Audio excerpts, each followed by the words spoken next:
നമസ്കാരം. Snap gauge നിർമ്മിക്കുന്ന ഈ സെഷനിലേക്ക് സ്വാഗതം. നമുക്ക് ഈ സെഷനിൽ നിന്ന് ആരംഭിക്കാം. ഈ സെഷന്റെ ലക്ഷ്യങ്ങൾ നോക്കാം. ഈ സെഷൻ അവസാനിക്കുമ്പോൾ നിങ്ങൾക്ക് ഇവ ചെയ്യാനാകും.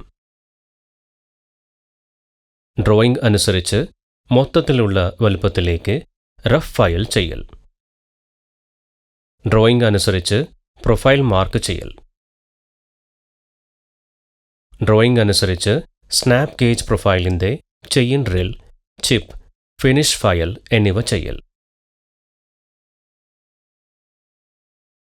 ഒരു cylindrically round work piece drawing അനുസരിച്ചുള്ള വലുപ്പത്തിലും ആകൃതിയിലും ടേൺ ചെയ്യുന്നത്. സ്നാപ്പ് ഗേജ് ഉപയോഗിച്ച് ടേൺ ചെയ്ത് ഫിനിഷ് ചെയ്ത് റോഡിൻ്റെ പരിശോധന. പാർട്ടികളുടെ അളവുകൾ പരിശോധിക്കാൻ ഉപയോഗിക്കുന്ന സ്കെയിൽ ലെസ് ഇൻസ്പെക്ഷൻ ടൂളുകളാണ് ഗേജുകൾ. മൈക്രോമീറ്റർ അല്ലെങ്കിൽ വെർനിയർ കാലിപ്പർ പോലെയുള്ള മെഷറിംഗ് ഡിവൈസുകൾ പോലെ അവ ഒരു പാർട്ടിൻ്റെ യഥാർത്ഥ വലുപ്പമോ അളവോ നിർണ്ണയിക്കുന്നില്ല.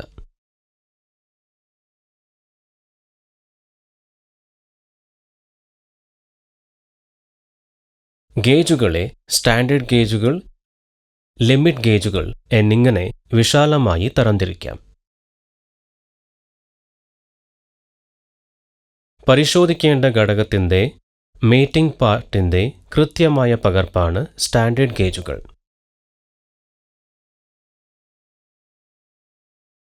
പരിശോധിച്ച ഭാഗം നിർദ്ദിഷ്ട പരിധിക്കുള്ളിലാണോ എന്ന് ചെക്ക് ചെയ്യാനാണ് ലിമിറ്റ് ഗേജുകൾ ഉപയോഗിക്കുന്നത്.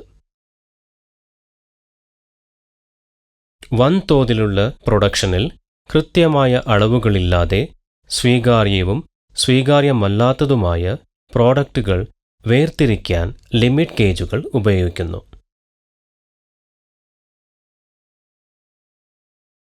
ലിമിറ്റ് ഗേജിൻ്റെ ഗുണങ്ങൾ താഴെ പറയുന്നവയാണ്. പാർട്ടുകൾ പരിശോധിക്കാൻ ലിമിറ്റ് ഗേജുകൾ ഉപയോഗിക്കുന്നത് നേരിട്ട് അളക്കുന്നതിനേക്കാൾ വേഗത്തിലാണ്. മാസ് പ്രൊഡക്ഷനിൽ വിവിധ അളവുകൾ പരിശോധിക്കുന്നതിനും നിയന്ത്രിക്കുന്നതിനും ലിമിറ്റ് ഗേജുകൾ ഉപയോഗിക്കുന്നു.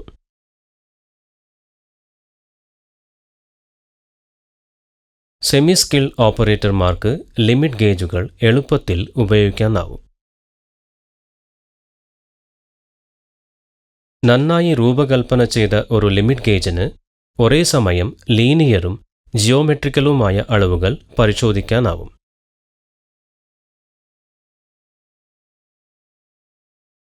മാസ് പ്രൊഡക്ഷൻ വേളയിൽ മെഷറിംഗ് ഡിവൈസുകളുമായി താരതമ്യപ്പെടുത്തുമ്പോൾ ലിമിറ്റ് ഗേജുകളുടെ ഉപയോഗം മെഷറിംഗ് ചെലവ് കുറയ്ക്കുന്നു.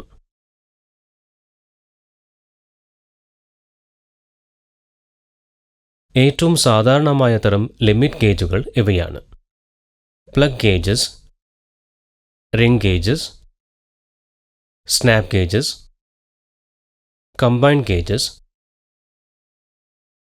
screw pitch or thread gauges,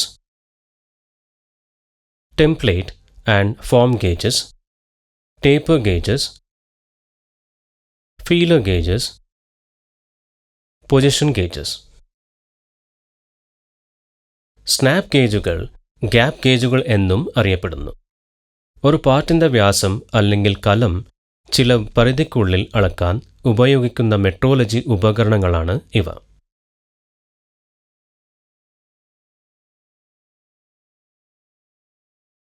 snap ഗേജുകൾ സാധാരണയായി സി അല്ലെങ്കിൽ യു ആകൃതിയിലായിരിക്കും. സ്നാപ്പ് ഗേജുകളെ വീണ്ടും ഇപ്രകാരം തരംതിരിക്കാം: റിപ്പ് ടൈപ്പ് സ്നാപ്പ് ഗേജ് അഥവാ സോളിഡ് സ്നാപ്പ് ഗേജുകൾ എന്നും അറിയപ്പെടുന്നു. Double ended type, single ended progressive. Plate type snap gauge അഥവാ ഗ്യാപ്പ് ഗേജുകൾ എന്നും അറിയപ്പെടുന്നു. Double ended type, single ended progressive. Adjustable snap ഗേജുകൾ, കമ്പൈൻഡ് ലിമിറ്റ് സ്നാപ്പ് ഗേജുകൾ, ത്രെഡ് സ്നാപ്പ് അല്ലെങ്കിൽ ത്രെഡ് കാലിപ്പർ ഗേജുകൾ. 10 കൂടുതലോ കുറഞ്ഞതോ 0.02 mm ഷാഫ്റ്റ് അളക്കുന്നതിനുള്ള ഒരു ലിമിറ്റ് സ്നാപ്പ് ഗേജ് നിർമ്മിക്കുന്നതിനുള്ള നടപടിക്രമങ്ങൾ നമുക്ക് പഠിക്കാം. ആവശ്യമായ ടൂളുകളും ഉപകരണങ്ങളും ഇവയാണ്: surface table, angle plate, marking media, height gauge, divider, center and dot punch, ball peen hammer, anvil, drilling machine with required size drill bit for chain drilling, web or flat chisel, sledgehammer, flat, round and off-round files of different coarse sizes, steel rule, tri-square, vernier caliper. ഒരു steel rule ഉപയോഗിച്ച് അസംസ്കൃത വസ്തുക്കളുടെ അളവുകൾ പരിശോധിക്കുക. ഒരു bastard file ഉപയോഗിച്ച് ചതുരാകൃതിയിലുള്ള work പീസിന്റെ 6 മുഖങ്ങളും റഫ് ഫയൽ ചെയ്യുക.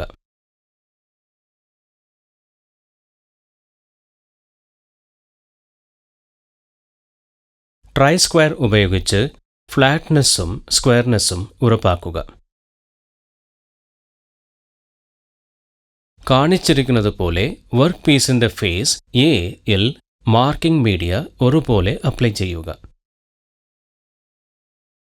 ഒരു ഹൈറ്റ് ഗേജ് ഉപയോഗിച്ച് 75 mm × 48 mm × 9 mm കാണിച്ചിരിക്കുന്നത് പോലെ വർക്ക് പീസ് മാർക്ക് ചെയ്യുക. Dot punch, ball peen hammer എന്നിവ ഉപയോഗിച്ച് വരച്ച ലൈനുകൾ വിറ്റ്നസ് മാർക്ക് ചെയ്യുക.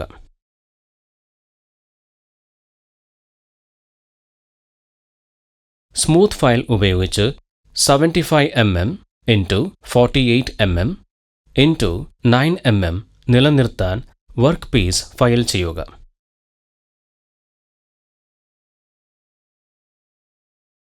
വെർനിയർ കാലിപ്പർ ഉപയോഗിച്ച് അളവുകൾ ഉറപ്പാക്കുക. ഒരു ട്രൈ സ്ക്വയർ ഉപയോഗിച്ച് വർക്ക് പീസിന്റെ ഫ്ലാറ്റ്നെസ്സും സ്ക്വയർനെസ്സും പരിശോധിക്കുക. വീണ്ടും വർക്ക് പീസിന്റെ ഫേസ് എ-ൽ മാർക്കിംഗ് മീഡിയ അപ്ലൈ ചെയ്യുക.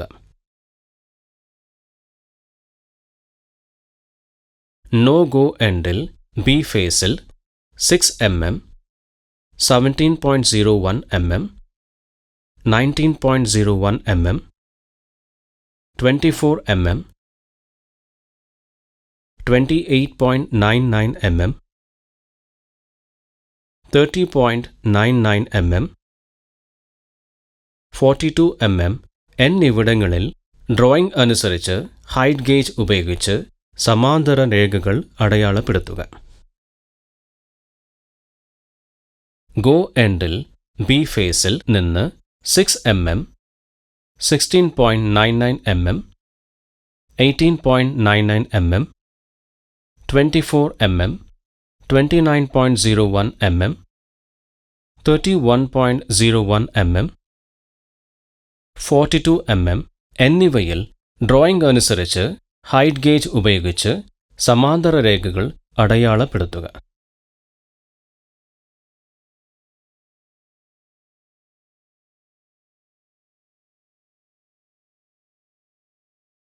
ഫേസ് എയിൽ നിന്ന് 6 mm, 15 mm, 21 mm, 49 mm, 55 mm, 69 mm എന്നിവയിൽ ഡ്രോയിംഗ് അനുസരിച്ച് ഹൈറ്റ് ഗേജ് ഉപയോഗിച്ച് സമാന്തര രേഖകൾ അടയാളപ്പെടുത്തുക.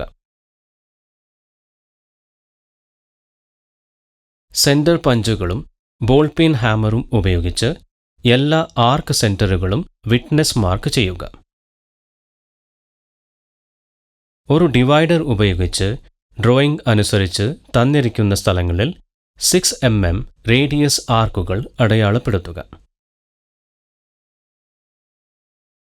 ഒരു ഡിവൈഡർ ഉപയോഗിച്ച് ഡ്രോയിംഗ് അനുസരിച്ച് തന്നിരിക്കുന്ന സ്ഥലങ്ങളിൽ 15 mm റേഡിയസ് ആർക്കുകൾ അടയാളപ്പെടുത്തുക. Dot punch, ball peen hammer എന്നിവ ഉപയോഗിച്ച് എല്ലാ പ്രൊഫൈൽ ലൈനുകളും വിട്നസ് മാർക്ക് ചെയ്യുക.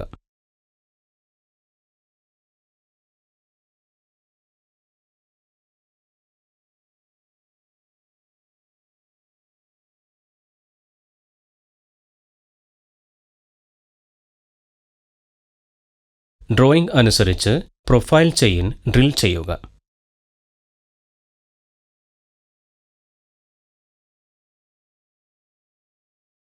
ഒരു ഹാക്സോ ഉപയോഗിച്ച് അധിക മെറ്റീരിയൽ നീക്കം ചെയ്യുന്നതിനായി സോയിങ് ഓപ്പറേഷൻ നടത്തുക.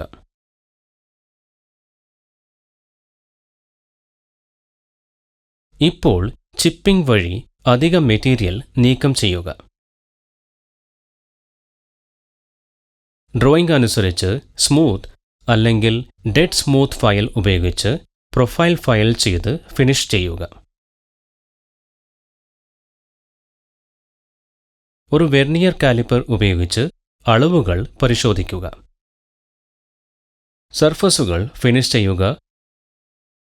ബറുകൾ നീക്കം ചെയ്യുക.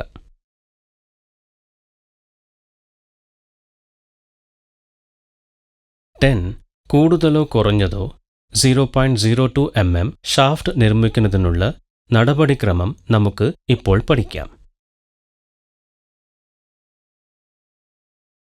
ആവശ്യമായ ടൂളുകളും ഉപകരണങ്ങളും: ലേത്ത്, വെർനിയർ കാലിപ്പർ,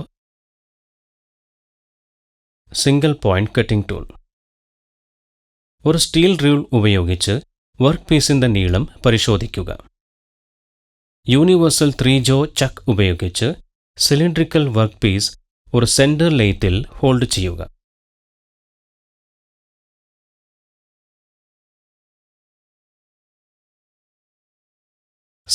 mm നീളം നിലനിർത്താൻ ഫേസിംഗ് ഓപ്പറേഷൻ നടത്തുക.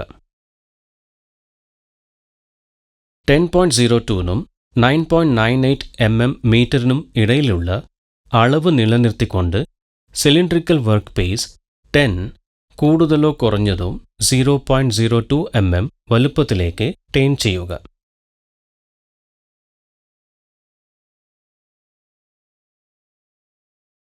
വർക്ക് പീസിന്റെ രണ്ടറ്റത്തും 2 mm × 45 ഡിഗ്രിയിൽ ഒരു ചേംഫർ നടത്തുക. നിശ്ചിത ഫിക്സഡ് ലിമിറ്റ് സ്നാപ്പ് ഗേജ് ഉപയോഗിച്ച് ടേൺ ചെയ്ത ഷാഫ്റ്റ് പരിശോധിക്കുക. വർക്ക് പീസ് ഗോ സൈഡ് എന്നതിലേക്ക് എൻ്റർ ചെയ്യുകയും നോ ഗോ സൈഡ് എന്നതിലേക്ക് എൻ്റർ ചെയ്യാതിരിക്കുകയും ചെയ്യുന്നുവെങ്കിൽ അതിനർത്ഥം ടേൺ ചെയ്ത പാർട്ട് അംഗീകരിക്കപ്പെടുകയും അളവുകൾ പരിധിക്കുള്ളിലാണെന്നുമാണ്. ടേൺ ചെയ്ത പാർട്ട് ഗോ, നോ ഗോ എന്നീ രണ്ട് എൻഡുകളിലേക്കും എൻ്റർ ചെയ്യുകയാണെങ്കിൽ അതിനർത്ഥം ടേൺ ചെയ്ത ഘടകം അംഗീകരിക്കപ്പെട്ടിട്ടില്ലെന്നും ടേൺ ചെയ്ത ഘടകം ആവശ്യത്തേക്കാൾ വലിപ്പം കുറഞ്ഞതാണെന്നും ആണ്. ടേൺ ചെയ്യുന്ന ഘടകം ഗോ, നോ ഗോ എന്നീ രണ്ടിലും എൻ്റർ ചെയ്യുന്നില്ലെങ്കിൽ അതിനർത്ഥം ടേൺ ചെയ്ത ഘടകം സ്വീകാര്യമല്ലെന്നും ടേൺ ചെയ്ത ഘടകം ആവശ്യത്തേക്കാൾ വലുപ്പമുള്ളതാണെന്നും ആണ്. മൂല്യനിർണ്ണയത്തിനായി സൂക്ഷിക്കാൻ നേർത്ത കോട്ട് ഓയിൽ അപ്ലൈ ചെയ്യുക. റീക്യാപ്പ് ചെയ്യാൻ ഞങ്ങൾ പഠിച്ചത്: ഡ്രോയിംഗ് അനുസരിച്ച് മൊത്തത്തിലുള്ള വലുപ്പത്തിലേക്ക് റഫ് ഫയൽ ചെയ്യൽ, ഡ്രോയിംഗ് അനുസരിച്ച് പ്രൊഫൈൽ മാർക്ക് ചെയ്യൽ, ഡ്രോയിംഗ് അനുസരിച്ച് സ്നാപ്പ് ഗേജ് പ്രൊഫൈലിൻ്റെ chain drill, chip, finish file എന്നിവ ചെയ്യൽ. ഒരു cylindrically round work piece drawing അനുസരിച്ചുള്ള വലുപ്പത്തിലും ആകൃതിയിലും ടേൺ ചെയ്യുന്നത്. ഫിനിഷ് ചെയ്ത സ്നാപ്പ് ഗേജ് ഉപയോഗിച്ച് ടേൺ ചെയ്ത റോഡിൻ്റെ പരിശോധന. അപ്പോൾ സ്നാപ്പ് ഗേജ് നിർമ്മിക്കുന്നതിനെക്കുറിച്ചുള്ളതെല്ലാമാണ് ഇത്. എല്ലാ ആശയങ്ങളും എക്സസൈസുകളും നിങ്ങൾ മനസ്സിലാക്കിയിട്ടുണ്ടെന്ന് പ്രതീക്ഷിക്കുന്നു. അടുത്ത സെഷനിൽ വീണ്ടും കാണാം.